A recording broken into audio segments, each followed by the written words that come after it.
নমস্কার, আমি অঙ্কিতা। আজ সম্পূর্ণ অন্যরকম একটি ভিডিও নিয়ে চলে আসলাম।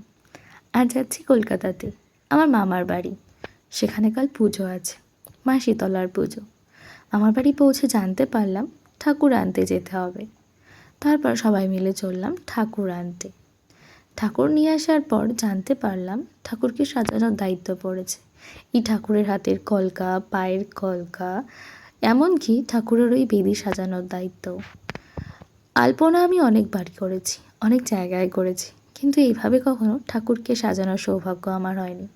শুনে তো আমি বড্ড খুশি হয়ে গেলাম এবং তাড়াতাড়ি করে লেগে পড়লাম কাজে।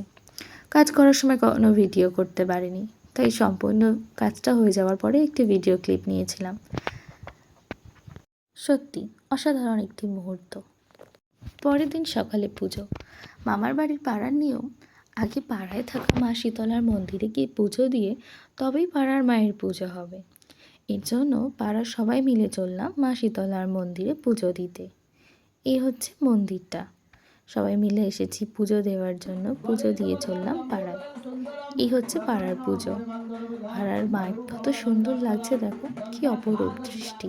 তারপর সন্ধ্যা আরতি আর একটু ধুনুচি নাচ দিয়ে সন্ধ্যার পুজোটা শুরু হলো।